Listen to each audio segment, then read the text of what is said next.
Guys good morning. അപ്പം നമ്മൾ രാവിലെ എഴുന്നേറ്റ് ഇതാ അത്യാവശ്യം കാര്യങ്ങളൊക്കെ സെറ്റ് ചെയ്ത് പെട്ടിയൊക്കെ ഒതുക്കി. ഇനി ഇന്ന് പോകുന്നത് ഫ്രാൻസിലേക്കാണ്, ഫ്രാൻസിലെ കോൾമറിലേക്കാണ്. മുൻപ് നമ്മൾക്ക് രാഹുലേട്ടൻ്റെ വീട്ടിൽ കയറണം. രാഹുലേട്ടനെ നിങ്ങൾക്ക് എല്ലാവർക്കും അറിയുന്നതാണ്, നമ്മുടെ ഓഫീസിലെ കൊളീഗാണ്. അപ്പോൾ ആളെ നമ്മൾ അപ്രതീക്ഷിതമായി വഴിയിൽ വെച്ച് കാണാനാണ് ഉണ്ടായത്. കഴിഞ്ഞ വട്ടം ഞങ്ങൾ വന്നപ്പോൾ പറഞ്ഞിട്ടാണ് വന്നിട്ടുണ്ടായിരുന്നത്. പക്ഷെ ആൾ കുറേ പണിയെടുക്കേണ്ടി വരും. നമ്മളിപ്പോൾ ഒരു 4-5 പേരൊക്കെ കൂടി നമ്മൾ ആളുടെ അടുത്തേക്ക് പോവുകയാണെങ്കിൽ കുറേ പണിയെടുക്കേണ്ട ആള്. അപ്പോൾ ഞങ്ങൾ വിചാരിച്ച് ഈ വട്ടം നമുക്ക് പറയാണ്ട് വരാം, എന്തിനാ ആളിങ്ങനെ ബുദ്ധിമുട്ടിപ്പിക്കണേ എന്ന് വിചാരിച്ചിട്ട്. പക്ഷെ ആള് ഞങ്ങൾ നോക്കുമ്പോൾ ഞങ്ങളുടെ പിന്നീട് വന്ന് നിന്നിട്ട് പറയാ, ആഹാ നിങ്ങൾ ഞങ്ങളോട് പറയാണ്ട് വന്നൂലേന്ന്. ഞങ്ങളാകെ സ്തംഭിച്ചു പോയി. ഷോപ്പിലേക്ക് വന്നതാണ്, വരുന്ന ഫാമിലി ആയിട്ട്. അപ്പൊ പോകുന്ന വഴിക്ക് നമ്മൾ അവിടെ നിന്ന് വീഡിയോസും വ്ളോഗൊക്കെ എടുത്തോണ്ടിരിക്കുക. അപ്പോഴാണ് ആളെ കണ്ടുപിട്ടിയത്. അപ്പൊ ആള് പറഞ്ഞു വീട്ടിലേക്ക് വരാണ്ട് പോവാൻ പറ്റില്ല എന്ന് പറഞ്ഞു. ഓക്കെ, അപ്പൊ എന്തായാലും നമ്മൾ ഇന്ന് ആളുടെ വീട്ടിലേക്ക് പോവാണ്. അത് ഭയങ്കര ഒരു കോയിൻസിഡൻസ് ആയില്ലേ, നമ്മള് ഒട്ടും പ്രതീക്ഷിച്ചില്ല ആള് വരും എന്നുള്ളത്. അപ്പോൾ ആളെ വീട്ടിലേക്ക് നമുക്കൊന്ന് പോകണം. ഇന്ന് കപ്പയൊക്കെ ഉണ്ടാക്കിയിട്ടുണ്ടെന്നൊക്കെ പറഞ്ഞ് എന്നെ കൊതിപ്പിച്ച് എൻ്റെ അടുത്ത് പറഞ്ഞു നിനക്ക് കപ്പ കഴിക്കണ്ട എന്ന് വെച്ചാൽ വന്നിട്ട് പോയാൽ മതി എന്നൊക്കെ പറഞ്ഞ്. അപ്പോൾ ഞങ്ങൾ ഇന്ന് അവിടേക്ക് പോവും. അവിടേക്ക് പോയതിനു ശേഷമാണ് നമ്മൾ കോൾമറിലേക്ക് പോകണം. അപ്പൊ പപ്പയും മമ്മിയും റെഡി ആയിക്കൊണ്ടിരിക്കുകയാണ്. സ്വിറ്റ്സർലാൻഡിൽ നമ്മൾ എവിടെ നിന്നേന്നുള്ളത് ഞാൻ കാണിച്ചു തന്നില്ലല്ലോ. അപ്പൊ ഞാൻ നിങ്ങൾക്ക് ഹോം ടൂർ തരട്ടെ. ഞങ്ങൾ പോവാണ്. അപ്പൊ അതിനു മുമ്പ് ഞങ്ങളൊന്ന് ചെറുതായിട്ട് ഒതുക്കി. അപ്പൊ ഞാൻ വിചാരിച്ചു നിങ്ങൾക്ക് ഇപ്പൊ കാണിച്ചു തരാം എന്നുള്ളത്.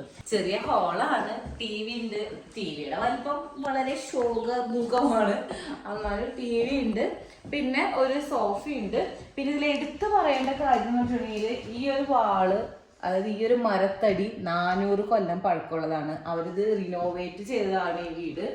അപ്പൊ അത് കാരണം തന്നെ 400 കൊല്ലം പഴക്കം ഉണ്ടായിരുന്ന അവരുടെ ആ ഒരു വീടിന്റെ ഭാഗം അവരിപ്പോ ഇതുപോലെ ഒരു വാളാക്കി മാറ്റിയിരിക്കുകയാണ് കേട്ടോ. അതേപോലെ തന്നെ ഈ ഒരു ടേബിളിന്റെ ടോപ്പ് വരുന്ന സ്ഥലം 200 കൊല്ലം പഴക്കമുള്ളതാണ്. അവരിവിടെ എഴുതി വെച്ചിട്ടുണ്ട്. സോ നമ്മൾ അതിനെ റെസ്പെക്റ്റോട് കൂടി ട്രീറ്റ് ചെയ്യാനായിട്ട് പറഞ്ഞിട്ടുണ്ട് കേട്ടോ. അപ്പോൾ ഇതാണ് നമ്മുടെ ഒരു ഡൈനിങ് റൂം എന്നൊന്നും പറയാനില്ല, ഒരു ഡൈനിങ് സ്പേസ്. പിന്നെ ഇങ്ങോട്ടേക്ക് വരുമ്പോൾ ഇവിടെ ഒരു ചെറിയ കിച്ചൺ ഉണ്ട്. അത്യാവശ്യം വേണ്ട സാധനങ്ങളൊക്കെ ആൾ വെച്ചിട്ടുണ്ടായിരുന്നു കേട്ടോ. പാസ്ത അങ്ങനത്തെ കളറുള്ള സാധനങ്ങളൊക്കെ വെച്ചിട്ടുണ്ടായിരുന്നു. നമ്മളൊന്നും തന്നെ എടുത്തില്ല, കാരണം നമ്മൾ കറങ്ങാൻ പോക്കായിരുന്നല്ലോ. അപ്പൊ അത് കാരണം കൊണ്ട് നമ്മളൊന്നും എടുത്തില്ല കേട്ടോ. പിന്നെ ഡിഷ് വാഷർ സംഭവങ്ങൾ എല്ലാം ഇവിടെ ഉണ്ട്. പിന്നെ ഇതിന്ന് പുറത്തേക്ക് നോക്കുമ്പോഴുള്ള വ്യൂ വളരെ നല്ലതാണ്. പക്ഷെ ഇപ്പോൾ ഇവിടെ ഒരു നെറ്റ് ഇട്ടിട്ടുണ്ട് ഇവർ. അത് കാരണം കൊണ്ട് ശരിക്കും കാണാൻ പറ്റുന്നുണ്ടോ നിങ്ങൾക്ക്? ഫോണിൽ കൂടെ കിട്ടുന്നുണ്ടോ? ഞങ്ങൾക്ക് കാണാൻ പറ്റുന്നുണ്ട്. ഫോണിൽ കൂടെ കാണാൻ പറ്റുന്നുണ്ടോ എന്ന് എനിക്കറിയില്ല. എന്നാലും വലിയ കുഴപ്പമില്ലാതെ കാണാൻ പറ്റുന്നുണ്ട് എന്ന് ഞാൻ എനിക്ക് തോന്നുന്നു. പിന്നെ ഇങ്ങോട്ടേക്ക് വരുമ്പോൾ ഇതാണ് നമ്മുടെ വാഷ്റൂം. ചെറിയൊരു ക്ലോസറ്റ്, ഷവർ, പിന്നെ wash basin, closet, shower area. Yes. പോട്ടെ ഞാൻ നിങ്ങൾക്ക് ഫസ്റ്റത്തെ ബെഡ്റൂം കാണിച്ചു തരാം. ഇതാണ് ഫസ്റ്റത്തെ ബെഡ്റൂം. ഇവിടെ പപ്പയും മമ്മിയാണ് കിടന്നത്. പിന്നെ പുറത്തേക്ക് നോക്കുമ്പോൾ ഇതേപോലെ തന്നെ ചെറിയൊരു മൗണ്ടനും കാര്യങ്ങളൊക്കെ നമുക്ക് കാണാൻ പറ്റുന്നുണ്ട്. അപ്പൊ ഇതൊരു റൂം കേട്ടാ. നമ്മൾ നിന്നത് ഷാലറ്റ് എന്ന് പറയുന്ന ശരിക്കുള്ള ട്രഡീഷണൽ സ്വിറ്റ്സർലാൻഡ് ഹൗസിൽ തന്നെയാണ്. പക്ഷെ അവരത് റിനോവേറ്റ് ചെയ്ത കാരണം കൊണ്ടാണ് ഉൾഭാഗത്തൊക്കെ നിങ്ങൾക്ക് പുതിയതുപോലെ തോന്നുന്നത് കേട്ടോ. ഇനി മുകളിലോട്ട് വരുമ്പോ ഇവിടെ ഒരു റൂമുണ്ട്. ഞാൻ ഇടാം.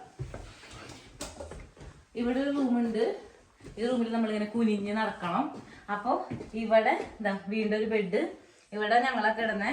പിന്നെ ഉണ്ണിക്കുട്ടന് വിസാശിനി ഇതുവരെ കിട്ടിയിട്ടില്ല ഗൈസ്. അപ്പോ അവരെ കിടക്കാനായിട്ട് നമ്മള് അറേഞ്ച് ചെയ്ത ബെഡായിരുന്നു ഇത്. ഒരു നെറ്റ് വെച്ചിരിക്കുകയാണ് ഇവിടെ, മറ്റേ ഇൻസെക്ട്സ് വരാതിരിക്കാനായിട്ട്. മോൾ ഭാഗമൊക്കെ ഇങ്ങനെ കുഞ്ഞിട്ടൊക്കെ വേണം. നമ്മൾ പോണം. പക്ഷെ നല്ല നീറ്റ് ആൻഡ് ക്ലീൻ ആണ് കേട്ടോ. എനിക്ക് ഭയങ്കര ഇഷ്ടപ്പെട്ടു. അപ്പൊ അതാ ഇങ്ങനത്തെ ഒരു വീട്ടിലാണ് നമ്മൾ നിന്നിട്ടുണ്ടായിരുന്നത്. പക്ഷെ ഇവിടെ നിന്ന് ആ വീട്ടില് അവിടെയാണ് നമ്മൾ നിന്നിട്ടുണ്ടായിരുന്നത്. അവർക്ക് കാറ് കയറ്റാനായിട്ട് ബുദ്ധിമുട്ടുണ്ട്, വളയ്ക്കാനായിട്ട്. സോ നമ്മൾ വിചാരിച്ച് ഇവിടെ സാധനങ്ങളെല്ലാം കൊണ്ടുവന്ന് വെച്ച് ഇവിടെ നിന്ന് നമുക്ക് കാറിലേക്ക് കയറ്റിയിട്ട് കൊണ്ടുപോകാമെന്ന്.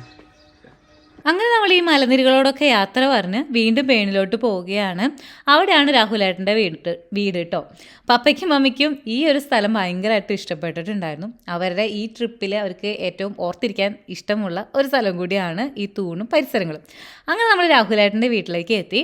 രാഹുലേട്ടൻ ഇപ്പോൾ ബേണിൻ്റെ അടുത്തേക്ക് മാറി താമസിക്കുകയാണ്. സോ നമ്മൾക്കിപ്പോൾ നമ്മുടെ ബാൽക്കണിയിൽ നിന്ന് തന്നെ ബേണിലെ മ്യൂൺസ്റ്റർ ചർച്ചും അതേപോലെ അവരുടെ പാർലമെൻറ്റും കാര്യങ്ങളും ഒക്കെ കാണാനായിട്ട് പറ്റും. പിന്നെ ഈ വീട്ടിൽ വന്ന ചെറിയൊരു വ്യത്യാസം എന്ന് പറഞ്ഞിട്ടുണ്ടെങ്കിൽ അംഗസംഖ്യ കൂടിയിട്ടുണ്ട്.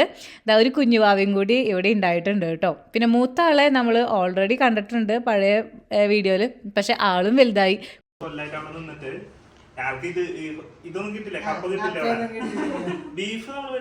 ബീഫ് വാങ്ങാറുണ്ട്, ബീഫ് കിട്ടും, കപ്പ കിട്ടില്ല. നമ്മളൊക്കെ എത്രയൊക്കെ വാങ്ങിച്ചാൽ കോട്ടയത്തെ കപ്പയുടെ ടേസ്റ്റ് അന്നേരം ഞങ്ങൾ ആദ്യം ഇവിടെ ഇരിക്കുന്നു ഇങ്ങോട്ട് വന്നു. അന്ന് ഞങ്ങൾക്ക് കപ്പയും ബീഫും കിട്ടി. എന്റെ മോനെ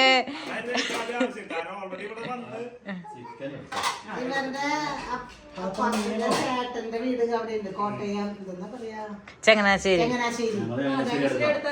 അപ്പൊ ഇവര് കല്യാണത്തിനൊക്കെ പോകുമ്പോ രാത്രിയില് ഇങ്ങനെ ബീഫില് എല്ലില് കപ്പയ്ക്ക് പിറ്റേ ദിവസത്തെ ഭക്ഷണം അല്ലാതെ ഇവർക്ക് ആ തലേ ദിവസത്തെ ഭക്ഷണം അതിന്റെ ഒരു പ്രത്യേകത.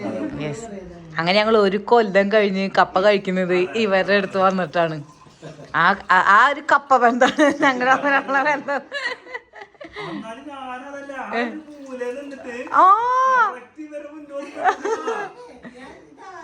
ഇതാരെ മലയാളം സംസാരിച്ച് നമ്മുടെ അടുത്ത് വരുന്നത് എനിക്ക് പെട്ടെന്ന് മനസ്സിലായില്ലേ. ഞാൻ ഇവർ നമ്മളൊട്ടും പ്രതീക്ഷിക്കുന്നില്ലല്ലോ അവിടെ. നിങ്ങളിൽ പലർക്കും അറിയായിരിക്കും, നമ്മൾ നെതർലാൻഡ്സിലേക്ക് വരുന്നേക്കാൾ മുൻപ് ലാറ്റ്വിയ എന്ന് പറഞ്ഞിട്ടുള്ള ഒരു ചെറിയ രാജ്യത്തായിരുന്നു. സോ അവിടെ നമ്മുടെ ഈ ഇന്ത്യൻ ഫുഡോ കാര്യങ്ങളോ ഒക്കെ കിട്ടാനായിട്ട് വളരെ ബുദ്ധിമുട്ടായിരുന്നു. അപ്പോൾ ഈ കപ്പയും കാര്യങ്ങളൊന്നും അവിടെ കിട്ടില്ലായിരുന്നു. അപ്പോൾ ആദ്യമായിട്ട് ഞങ്ങൾ ഓഫീസിലെ ആവശ്യത്തിന് വേണ്ടിയിട്ട് സ്വിറ്റ്സർലാൻഡിലേക്ക് വന്നപ്പോൾ നമുക്കറിയാവുന്ന ആകെയുള്ള ഒരു മലയാളി കൊളീഗ് രാഹുലേട്ടനായിരുന്നു. സോ ആള് അന്ന് വീട്ടിലേക്ക് വിളിച്ചിട്ട് നമുക്ക് കപ്പയും ബീഫും ഉണ്ടാക്കി തന്നു. കുറേ കാലങ്ങൾക്ക് ശേഷം, അതായത് എനിക്ക് തോന്നുന്നു 1.5 കൊല്ലത്തിന് ശേഷമാണ് നമ്മൾ നാട്ടിൽ നിന്ന് പോന്നിട്ട് ആ ഒരു കപ്പ കഴിക്കുന്നത്. സോ ആ ഒരു ബന്ധം എന്ന് പറഞ്ഞിട്ടുണ്ടെന്നുണ്ടെങ്കിൽ ഭയങ്കര ഒരു ബന്ധമായിരുന്നു. സോ നമ്മളത് പപ്പയ്ക്കും മമ്മിക്കും പറഞ്ഞു കൊടുക്കായിരുന്നു എങ്ങനെയായിരുന്നു ഞങ്ങളുടെ ആ ഒരു ബന്ധത്തിൻ്റെ സ്റ്റാർട്ടിങ് എന്നുള്ളത്. അപ്പോൾ ഈ വട്ടം നമുക്ക് ആ ഒരു കപ്പ ഉണ്ടാക്കി തന്നിട്ടുണ്ട് കേട്ടോ. പിന്നെ ഇത്രയേ ഉള്ളൂ ഇവിടുത്തെ ബോർഡർ ക്രോസിംഗ് എന്ന് പറയുന്നത്. സ്വിറ്റ്സർലാൻഡിൽ നിന്നും നമ്മൾ ഫ്രാൻസിലേക്ക് കടക്കുകയാണ്. പണ്ടൊന്നും ചെക്കിങ്ങുകളോ കാര്യങ്ങളോ ഒന്നും ഉണ്ടായിരുന്നില്ല, പക്ഷേ ഇപ്പോൾ പല ബോർഡറുകളിലും നമുക്ക് ചെക്കിങ് കിട്ടുന്നുണ്ട്. എനിക്ക് തോന്നുന്നു ഈ ഇമിഗ്രേഷൻ ഇഷ്യൂസ് ഇപ്പോൾ യൂറോപ്പിൽ കൂടുതലാണല്ലോ, അത് കാരണം കൊണ്ടായിരിക്കും എന്ന് തോന്നുന്നു. എനിവേ അങ്ങനെ നമ്മളിപ്പോൾ കോൾമറിൽ എത്തി. കോൾമറിൻ്റെ വീഡിയോ എനിക്ക് തോന്നുന്നു ഞാനിത് 3ാമത്തെ വട്ടമാണ് പോസ്റ്റ് ചെയ്യാനായിട്ട് പോകുന്നത്. സോ ഞാൻ കൂടുതൽ ഡീറ്റെയിലേക്ക് കടക്കുന്നില്ല, കാരണം നിങ്ങൾ ഓൾറെഡി ഇത് കുറേ കണ്ട് നിങ്ങളെ വീണ്ടും ഞാൻ അത് കാണിക്കുന്നതിൽ അർത്ഥമില്ല. നമുക്ക് പുതിയ കാര്യങ്ങൾ തേടി പോകുന്നതല്ലേ എപ്പോഴും നല്ലത്. സോ പക്ഷേ ഇവരാദ്യമായിട്ടല്ലേ കാണുന്നത്, അപ്പം ഞാൻ ഇവരെ ഇറക്കി ഇവിടേക്ക് ഒന്ന് കാണിക്കാം എന്ന് വിചാരിക്കുകയാണ്. ശരിക്കും കോൾമർ എന്ന് പറഞ്ഞിട്ടുണ്ടെന്നുണ്ടെങ്കിൽ ക്രിസ്മസ് മാർക്കറ്റിനാണ് ഇവിടെ ഭയങ്കര ഫേമസ് ആയിട്ടുള്ളത്. ക്രിസ്മസ് മാർക്കറ്റ് ഭയങ്കര വലിപ്പമാർന്ന ക്രിസ്മസ് മാർക്കറ്റുകളും കാര്യങ്ങളൊക്കെയാണ് ഈ കോൾമർ എന്ന് പറഞ്ഞിട്ടുള്ള സ്ഥലത്തുള്ളത്. അതായത് അൽസാസ് എന്ന് പറയുന്ന ഒരു റീജിയണിലെ ഒരു വില്ലേജാണ് ഈ കോൾമർ എന്ന് പറയുന്നത്. അവിടെ തന്നെ നമ്മൾക്കൊരു ചോക്ലേറ്റ് ഫാക്ടറി ഉണ്ട്. ഈ ഒരു കാറ് ഫുള്ളായിട്ട് ഉണ്ടാക്കിയിരിക്കുന്നത് ചോക്ലേറ്റ് മാത്രം ഉപയോഗിച്ചിട്ടാണ് കേട്ടോ. എൻ്റെ ഓർമ്മ ശരിയാണ് എന്നുണ്ടെങ്കിൽ 400 കിലോ ചോക്ലേറ്റാണ് ഈ ഒരു കാറ് ഉണ്ടാക്കാൻ വേണ്ടിയിട്ട് ഉപയോഗിച്ചിരിക്കുന്നത്. അപ്പോൾ പല സ്റ്റാച്യൂസും കാര്യങ്ങളും ഒക്കെ നമുക്ക് ഈ ചോക്ലേറ്റ് വെച്ച് ഉണ്ടാക്കിയിരിക്കുന്നത് കാണാനായിട്ട് പറ്റും. നമുക്ക് എന്താ പറയുക, ഓരോ ആർട്ടിസ്റ്റുകളുടെ ഓരോ കരവിരുതുകളാണല്ലോ, അത് കാണുമ്പോൾ ഒരു അത്ഭുതം തന്നെ. ഇങ്ങനത്തെയൊക്കെ ഇതൊക്കെ ചോക്ലേറ്റ് വെച്ചിട്ട് ഉണ്ടാക്കിയിരിക്കുന്നതാണ്. കോൾമറിലെ വേറൊരു പ്രത്യേകത എനിക്ക് തോന്നിയിട്ടുള്ളത് ഇവിടുത്തെ വീടുകൾ തന്നെയാണ്. നമ്മൾ ഈ ചിത്രകഥകളിലും കാര്യങ്ങളിലൊക്കെ കണ്ടിട്ടുള്ള ഇങ്ങനെ നമ്മൾ തന്നെ വരച്ചുണ്ടാക്കുന്ന വീടുകളുണ്ടല്ലോ, അതേപോലെ തന്നെയാണ് ഇവിടുത്തെ വീടുകളുടെ ഷേപ്പും കാര്യങ്ങളും എല്ലാതും. ഇത് കണ്ടപ്പോൾ ഇവർക്കും പെട്ടെന്നൊരു കൗതുകമായി. നമ്മൾ ഈ ബാലരമയിലൊക്കെ കണ്ടിട്ടുള്ള പോലത്തെ വീടുകളിൽ ആ ഒരു വഴിക്കൂടെ നടക്കുമ്പോൾ നമ്മൾ ശരിക്കും ഒരു കാർട്ടൂണിൽ കൂടെ പോകുന്ന ഒരു ഫീൽ തന്നെയാണ് നമുക്ക് കിട്ടുക. അങ്ങനെ നമ്മൾ ഫ്രാൻസ് കണ്ട് ബെൽജിയത്തേക്കാണ് ഇന്നത്തെ യാത്ര എന്ന് പറയുന്നത്. അതെന്തായാലും ഞാൻ അടുത്ത വ്ളോഗിൽ എടുക്കാം. ഞാൻ ഈ ഒരു വ്ളോഗിൽ അധികം കണ്ടൻസ് കുത്തിക്കയറ്റി വൃത്തികേടാക്കണ്ട എന്ന് വിചാരിച്ചു. സോ ഇനി നിങ്ങൾ കാണാൻ പോകുന്നത് ബെൽജിയത്തെ കാഴ്ചകളായിരിക്കും. സോ നമുക്ക് അവിടെ കാണാം. അപ്പോൾ എല്ലാവർക്കും ബൈ.